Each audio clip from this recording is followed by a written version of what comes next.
Hello बच्चों, जैसा कि आप जानते हो यूपी बोर्ड के सिलेबस में लगभग 30% कोर्स कम हो गया है।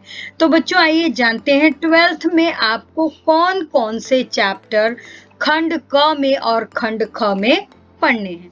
तो सबसे पहले खंड क में यानी शरीर क्रिया विज्ञान में। तो बच्चों इसमें जो आपको पढ़ना है वो है संतुलित आहार, निर्धारक कारक, विभिन्न अवस्थाओं में संतुलित आहार, ये वाला चैप्टर है, ये आपको पढ़ना है। और दूसरा चैप्टर आपको जो पढ़ना है वो है परिसंचरण तंत्र, जिसके अंतर्गत रक्त का संगठन तथा कार्य और रक्त संचरण का यांत्रिकत्व और अंगों में उनकी आवश्यकता अनुसार रुधिर संभरण।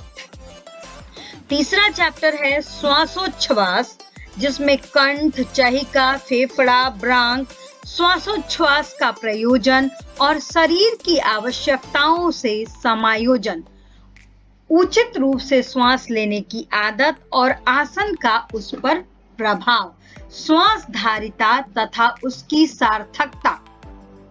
अगला चैप्टर इकाई नंबर 4 है तंत्रिका तंत्र तथा ज्ञानेंद्रियां, तंत्रिका कोशिकाएं, तंत्रिकाएं, मेरुरज्जु, मस्तिष्क, कर्ण, नसिका, जिह्वा, त्वचा, चक्षु की रचना, दृष्टि का सामान्य दोष तथा उसकी प्रारंभिक पहचान, समन्वय और औध विन्यसन से उसका प्रक्षेप। अगला है अंतःस्रावी ग्रंथियां।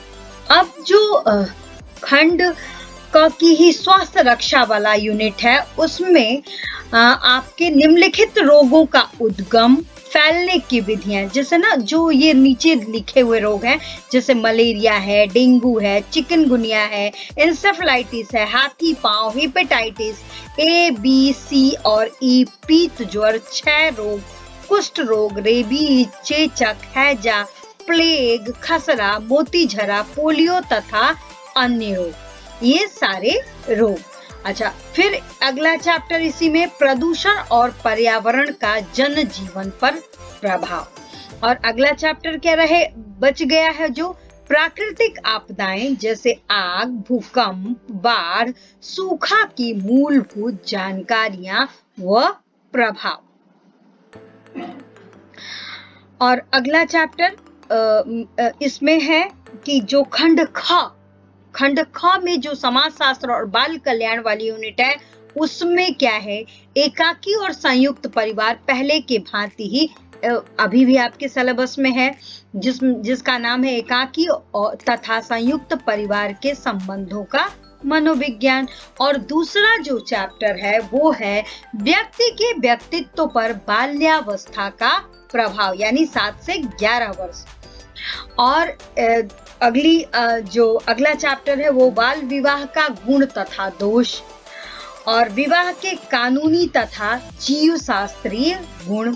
छठा है दहेज समस्या और उसका उन्मूलन। और इसी खंड का जो बाल कल्याण वाला यूनिट है उसमें है शिशु की देखभाल, प्रगति के निर्देशन हेतु नियमित रूप से वजन लेना, दूध छुड़ाना, दांत निकलना, वस्त्र, नियमित उत्सर्जन की आदत का निर्माण तथा लघु पाचक व्याधियों का उपचार।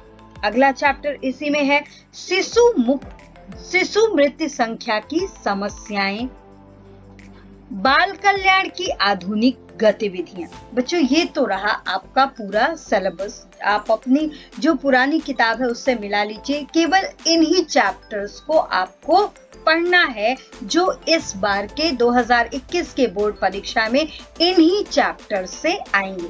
और इन चैप्टर्स के सामने देखिए नंबर्स दिए हुए हैं कि किस चैप्टर से कितने नंबर का क्वेश्चन आएगा। अब देखिए प्रयोगात्मक जो आपका 30 नंबर का होता है उसमें आपको क्या क्या करना है। तो बच्चों उसमें जैम, आम अमरूद रस भरी, जेली में आम अमरूद रस भरी, सॉस, टमाटर सॉस, व्हाइट सॉस या श्वेत सॉस, मार्मलेड, संतरा, खट्टा नींबू, हजारा, दूध से बनी मिठाई, 3 प्रकार की कतली, 2 प्रकार की खीर, छेने से बनी एक मिठाई। और जो सिलाई वाला सेक्शन है उसमें क्या क्या है, सिलाई की मशीन और उसके यांत्रिकत्व की जानकारी, जिसमें मशीन की साधारण खराबियों को दूर करने का व्यवहारिक ज्ञान, सिलाई काज आदि के व्यवहारिक प्रयोग के मानक बनाकर सिले वस्त्रों की सूक्ष्मताओं तथा परिष्कार का ज्ञान देना, और जो कुछ वस्त्र जैसे लेडीज कुर्ता और शर्ट, सलवार तथा मर्दानी कमीज, फ्रॉक तथा या पेटीकोट, सन सूट या ब्लाउज, ये सिलने के लिए है ना। इनमें से कोई भी, इन सारे कपड़ों में से कोई भी एक वस्त्र, प्रत्येक वर्ग में से कोई एक वस्त्र, या तो आप लेडीज कुर्ता या शर्ट, सलवार या फिर मर्दानी कमीज, फ्रॉक अथवा पेटीकोट, सन सूट या ब्लाउज, ठीक है। और आपको एक जो फैंसी टाके से डिनर सेट या लंच सेट या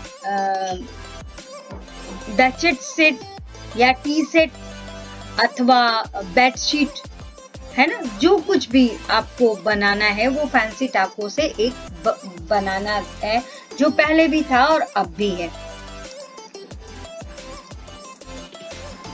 तो बच्चों ये है पूरा सिलेबस जो रिड्यूस करके दिया गया है, जिसको बोर्ड ने कम किया है। उन चैप्टर्स को आप नहीं पढ़िएगा, और जितने चैप्टर्स मैंने अंडरलाइन किए हैं या फिर जो इस पेपर्स में मैंने दिखाए हैं, इन्हें आप पढ़ें तो आपका जो 2021 का जो बोर्ड एग्जाम है ना, उसके हिसाब से हो जाएगा। बच्चों देखो, इस समय थोड़ा प्रॉब्लम्स आती है, पढ़ाई में बहुत ज़्यादा प्रॉब्लम आ रही है, क्लासेस प्रॉपरली नहीं चल पा रही हैं। अगर ऑनलाइन क्लासेस चल रही हैं तो कई बार क्या होता है, नेटवर्क की प्रॉब्लम हो जाती है। तो ऐसे में ना आपको जितना है सिलेबस दिया गया है उतना तैयार करोगे तो आपका मेहनत भी वो होगा और आपकी तैयारी भी अच्छी होगी। कम मेहनत में आप अच्छी तैयारी कर सकोगे। तो बच्चों ये सिलेबस देख के ही आपके पास पुरानी किताब होगी, पुरानी किताब में आप टिक लगा लो कि कौन सा चैप्टर्स आपको पढ़ने हैं और कौन से नहीं पढ़ने। थैंक यू बच्चों।